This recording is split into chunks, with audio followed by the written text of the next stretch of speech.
So also for Jalango, it's an act of conmanship that you cannot be sitting in parliament as an ODM member of parliament and earning a salary and purporting to represent your voters, including those who voted for you in ODM. And yet you are supporting the ideals and the programs of a rival political party. That is what I'm saying. My grandmother calls Nairobi Karafu. And my niece Mimi calls piki, ponki, pakamielo disco.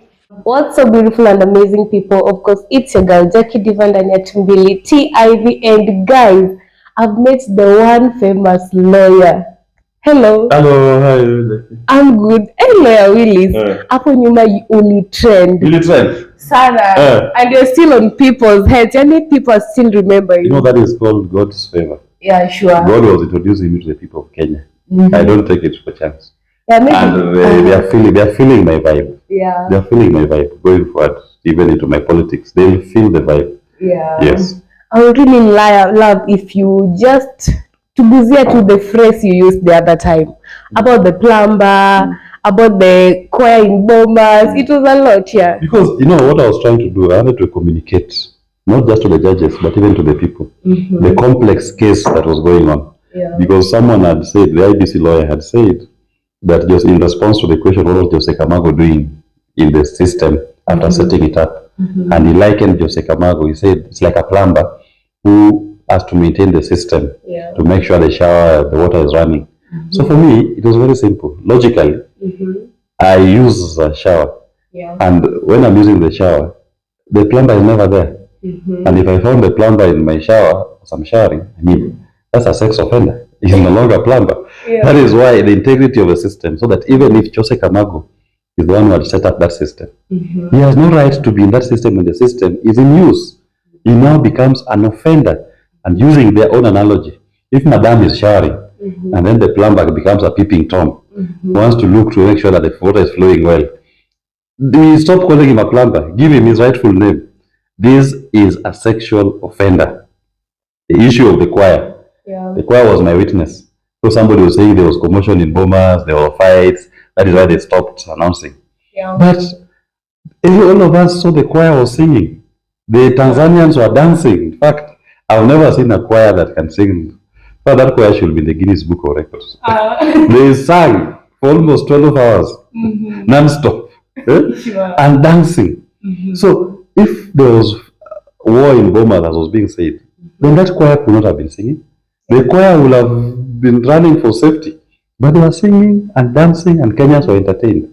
I say, I had to remind, you know, sometimes you remind people about incidents. And at some point during that process, by the way, it would have been a trending topic in Kenya that, hey, this Bomas choir does not stop. This choir. So the choir had stuck in people's minds that the choir was there, the choir was singing. So you remind them so that when you're drawing a picture of what was happening in Bomas, there's no one tell you what was happening after the declaration. They must be made aware of what was happening before the declaration. There was peace and tranquility in Bomas. Yeah, maybe you can just tell us the piki, ponki part of it, the way you said it in court. When I said piki, ponki, pakamielo disco, that was now to make it so simple. I've explained to the judges in the manner in which you're announcing the results is known. It has not been used. The process of announcing the votes for each candidate has stopped. But 2 candidates are called to Bomas. And from these 2, one will be president at the end of the day. If the process that we know in law that we've used before to arrive at a winner has been stopped, what is this new process that is going to be used to announce the winner? So I said, let me look. I mean, my niece, maybe. Whenever I go to see her and she wants to play, she has many toys. I ask her, which one are we playing with today? She says, piki, ponki, pakamielo disco. This one, uncle. That is what Chebukati was doing with us, for us, in terms of choosing our president. Having stopped doing the announcement of election results in the manner provided in law and in the manner which has been done before. You know, one thing we must note, this is not the first election we were doing. We've done presidential elections before, and we've always seen how that process is done. Up to the time we arrive at a winner, he was not using that process. That is why I said his is now Nairobi Karafu, Pakamielo disco, piki, ponki. This is what some people call pata potea. Yes. Maybe many people will be wondering what made you gain interest in this case. I've always had passion for elections. In fact, I've participated in elections in all the regions of Africa, in supporting elections processes and election observation missions in all the regions in Africa. I've even done elections where people vote using pebbles, bano. People vote using pebbles here in the Gambia. So election has been my passion since when I was in campus. And this particular election cycle, I had not intended even to file any case. In fact, I'd only said I was not going to participate in the dispute process. But my clients, the civil society group, CSOs, came to me and they told me, Willis, if you don't file our petition, we will not file any petition. You are the only person who can argue our case and bring our spirit into the case. I was not Raila's lawyer, I was civil society lawyer, but supporting the petition filed by Baba as well, because we also had our own petition. So I told them, if it's going to be said one day that you need to go to court because of me, then I have no option but I will file the petition for you. That is how I ended up being in that case. And I always say that I was the people's lawyer, because Baba was a candidate, Ruto was a candidate, the others were people representing candidates or IBC. But the only people who were there as representing the people, it was myself and Jan Mohammed was representing a vote. Those are mine was civil society groups, then Jan Mohammed's clients or voters in the elections.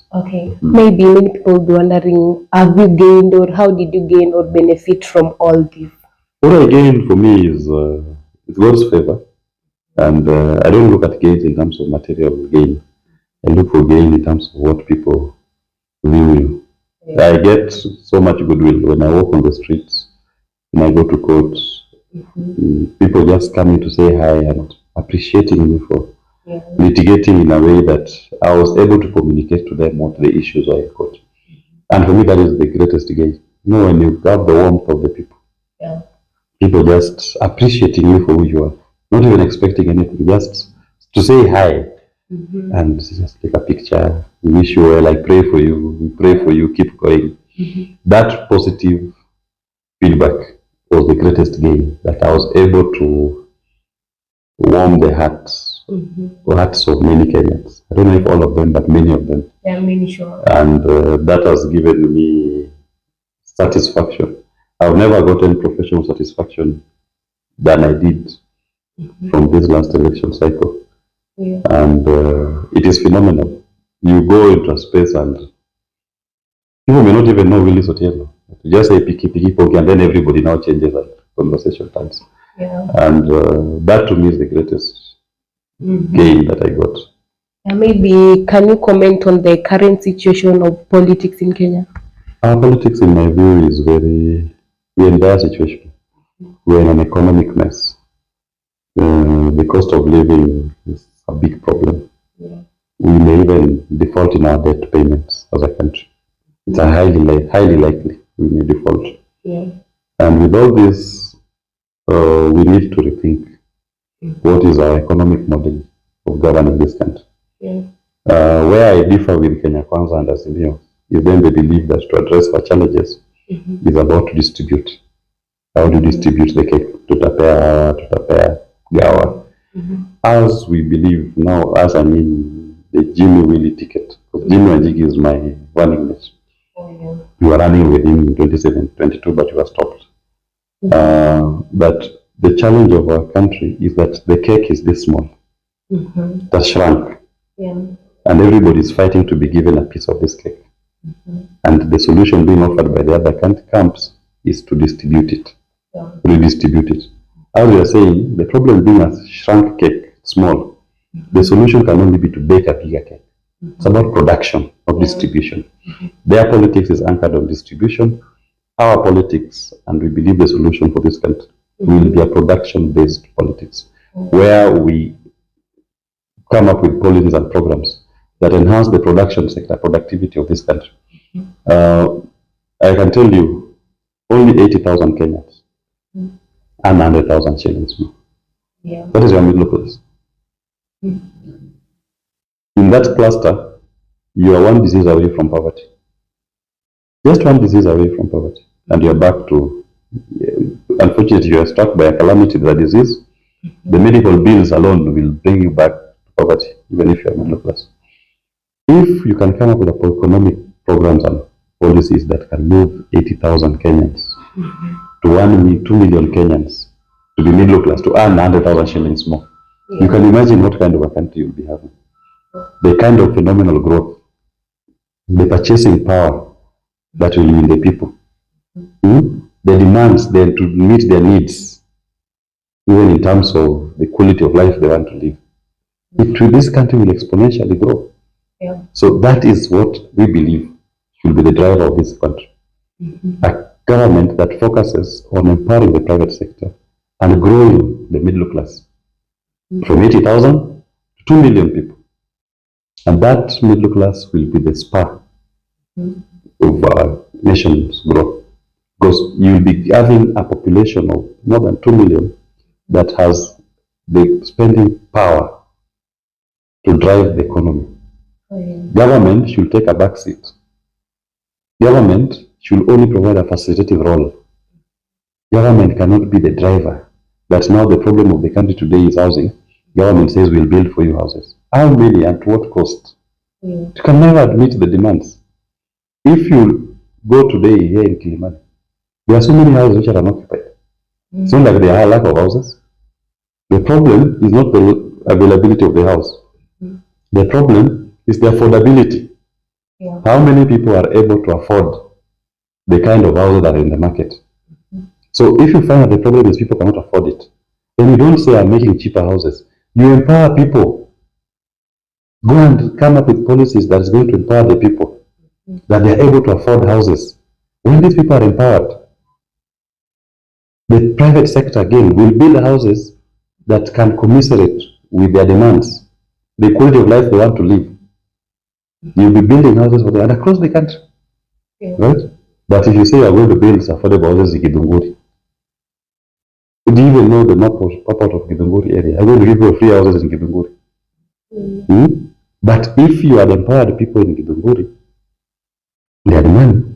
Even amongst them, one of them will put up a housing unit that will be responding to the market need for that house without spending any government coin. Our challenge as a people is that we think the government should be the driver of economic growth. It cannot be. This economy will only grow. We are a capitalist society. This economy will only grow and will have a significant change when it is private sector driven. The government just providing a facilitative environment, right? Not being the core driver. Look, when government spends 658 billion shillings on SGR, you're left with a load of a loan you are struggling to pay.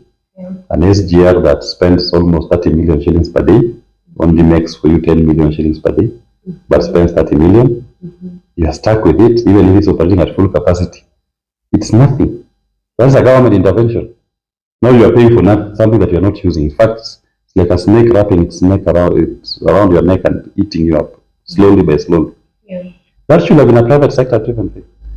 They will build a railway that responds to the private sector needs without government incurring any liability. Now you're exposed to that. We are going to be building houses all over here, which we don't even know who will use them. People are going to stay in those houses they cannot afford to eat. The quality of life that you aspire for people to get, it's not about the house, it's about the earning. That is what our politics is about. That is what Jimmy Willis Safina Party believes in. Maybe to inspire one or two upcoming people. When people grow up, maybe especially children, they always be like, when I grow up, I want to become a doctor and to become a lawyer. Are you growing up, was it your motivation, or did you want to become a lawyer? And apart from that, maybe the highest lawyer in Kenya, what do they earn? And is it easy? You know, law is not about earning, it's not about the money. Law is about a service that you provide to the people. When I was young, let me start with the thing that when I was young in primary school, I always aspired to become a lawyer. And my inspiration was reading actually. the prescripts from the Otieno case, how the legal battle between Justice Quach, then an advocate, and John Amino, Dr. John Amino, as they were arguing that case. That was part of what inspired me, that I want to be somebody who defends the community. And then growing up, when I went to now law school, then pupillage, my pupil master, Scott Church Audera, told me law is not about money. Money will follow you, don't follow money. And you get satisfaction in law, not by the fee notes that you raise, but with the satisfaction that the client lives there happy, that I've gotten justice. I have felt it. I've been in situations where a client even just gives you a chicken. Somebody gave me a lesson one day, take this to your wife. You see, the satisfaction is more than even the client who has paid me 10 million. I feel that this person they paid me with their heart and their prayers, and their blessings, than the person who gave me money, a blunt check, transferred to your account without any feelings. So you get more feelings when your intervention has impacted positively on somebody's life, and you see it in the way they appreciate. And appreciation is just saying thank you very much. There's a case I did for a Maasai community in Kedong, where they do safari rally.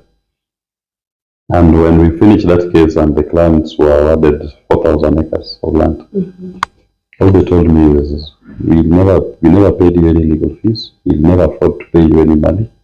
The most we can do is just throw mud at you in appreciation. And they took me to Kedong Ranch and we prayed and they smeared mud on my face, and it was like, it was so beautiful. It is what you call a feeling that no money can buy that kind of feeling. And it's deep down, genuine heart. You feel the warmth of them, from children to women to old men. Just what you've done to our community. This is something that, so the land was taken away the days of Libon Lenana, who called 1900s, 1890. Now for the first time you have secured into a Maasai community 4,000 acres to live in. All they can say is, we'll never be able to pay you, we'll never afford. Don't have the money, even if we give you money, if it's not enough, just accept this. Yes. And that's my urge. I tell many lawyers that don't do cases because of money. Money is not the only thing. Money is a very small thing. Focus on the service and you'll get satisfaction, including monetary satisfaction, when you focus on the service. There's a lot that's been happening in Kenya. We saw the other day, it was Pastor Paul Mackenzie's case. Maybe what's your take on that? And there was this one about Branchira and Aziad Nasenya, all about defamation. What's your take on these two cases? You know, for the defamation issue, I mean, we need to be very careful how we communicate. You can discuss things without necessarily injuring the reputation of another person. And even also in public space, we owe it to Kenyans to make sure that we carry ourselves with decorum. No one in public space, there's a lot of scrutiny that comes with it. So you should be able to account and answer to every action of what you're doing. But also, the onus is on the population to exercise restraint and self-censor, so that you don't end up saying things that you cannot defend or substantiate. So you need not to expose someone in a way that will injure their reputation without any proof. But of course, as they are being a public figure, unfortunately, our fans, maybe they want to engage in finding out more about even what is a private life. I mean, it comes to the territory. So having been in the public space, you just has to explain and tell people, I mean, whatever is being said, that's not true. This is the truth about my public engagements. I have no other liars on with any person. She is going through a tough time. If you want to imagine somebody say that every time a Babu Namwamba's name is mentioned, her name must be mentioned and they have to trend together. So it's quite unfortunate. And yet she doesn't hold any public office. She's just in the public space. That she constantly has to now explain and defend herself. And her fans have not been doing justice, in my view, some of them, to the extent that they keep perpetuating these innuendos, these kind of references Yeah. And there can be consequences, because if she was to sue someone for defamation in the civil court, I don't believe number one in the criminal defamation, like the one that was being done with Chira. Criminal defamation, the courts have held them to be unconstitutional. It's more in the civil courts, where you can be sued and you can be penalized to pay damages of up to between 500,000 to 6 million. That's the average estimated cost that you can be condemned to pay if you're found culpable for defamation. Yeah. And if you fail to pay, you can be declared bankrupt. And if you are bankrupt, you lose your legal status. And if you still cannot pay, you can even be committed to now civil jail, where somebody decides, since you cannot pay my money, let me take you to industrial area or committee.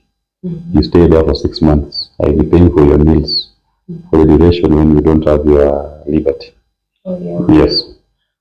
There's been this issue Jalango. So people are too much on him, and you find that in Kenya people are not free to express maybe their political stance. Tumeona pale Jalango when he went to the State House, people like Msaliti. Yeah, what can I mean, one thing that also we must, when people call them out, I support that. Because you cannot run for political office on the ideals of a political party. Then once you get into office, you abandon those ideals of that political party and start supporting the rival political party. The onerous thing to do is you resign, then formally join your new political party and go for by-election. You cannot keep conning people. I don't belong to Azimio. I'm not in ODM. I'm in Safina, and I defected from, I was in ODM before. I defected from ODM and went to Safina in broad daylight. So now I can speak authoritatively as Safina and defend my Safina position. If I was to ever defect from Safina, I will do it in broad daylight and support now the ideal of that new party that I may join. So also for Jalango, it's an act of conmanship that you cannot be sitting in parliament as an ODM member of parliament and earning a salary and purporting to represent your voters, including those who voted for you in ODM. And yet you are supporting the ideals and the programs of a rival political party. That is what I call, you are actually committing an act of treason against our democracy. Because then it beats purpose. Why have the political parties? That a leader can today come and lie to you to get your support, then he moves to the opposite side after the elections. In days before, even Baba, in 1997, Baba was in Ford Kenya.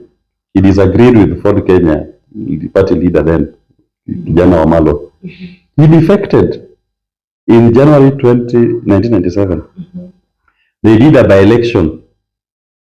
The general election was in December. A by-election was done. Baba stood, he won to conclude his term. And there are many others who defected, even those days. People will defect. You just defect and join your new party. You go and seek a new mandate. If you win, good. If the people say, no, we love the party more than we love you, you stay. But you don't be a kamago. Jalango, in my view, is acting like a con man. He conned the people of Langata. If he didn't believe in the deals of ODM, he should abandon that cause, he should abandon that party, and abandon this, leave the seat, and let people give him a fresh mandate in his new political party. And this is the kind of things that I believe. We cannot continue the politics like this. Yeah, even me, when we are in power, we will not allow rival political people and rival political parties to start behaving that way. Yeah, because we are sending a wrong message. You are telling leaders that it is okay to con citizens. Because once he has conned them on the party issue, what do you think is going to pass in parliament? Yeah, what will inform? Because he's the anchor of his politics, his conmanship. So you're actually breeding a group of conmans to be leaders. We must call them to order. He needs to resign and go back to seek a fresh mandate from the people of Langata. If he's popular, they will vote for him. And they'll tell ODM, take a back seat. This one now we are with Jalango, we agree with the path that he has taken. That is what leadership is about. Even in developed democracies, when somebody disagrees fundamentally with his party, you resign from that party and you seek a fresh mandate. That is what strengthens a democracy. Not trying to con, okay, today they are popular, party here is ODM, let me go to ODM. But knowing I belong to Safina. Then I win a seat, then I go back after election. Now I start propagating Safina ideas. How will our democracy ever grow? if we counter now that kind of leadership. I don't agree. I don't support that. Yeah. Mm. Due to interest of time, our viewers will look for Lawyer Willis next time, and maybe what can you tell Kenyans as we wind up? No, all I tell Kenyans is the time of vigilance, and I like it that Kenyans are using the new space in the media to raise these issues, to talk. Yes, we must exercise what we call eternal vigilance and hold our leaders to account in their private lives, in their public life, because the leadership they exercise is a donated power, donated by us, and they should exercise it for our benefit. And when we see them going wrong, we must call them out. We must call them to book. Yeah. Yes. Lawyer Willis, I always see you support many charity events. On 29th of September, as Tumbili TV, we have a Love for Charity event, and I invite you. What is the Love for Charity event about? It's just a comedy show. Then after the comedy, anything that will be gotten, the money and everything, I will use it to support the needy, the street children. The 29th of September? Yeah, sure. Okay, that's fine. Yeah, you'll be there. I'll be there. Thank you so much. Okay, thank you. So guys, that was one-on-one with Lawyer Willis. Piki, ponki, paka, disco. Till next time, bye-bye.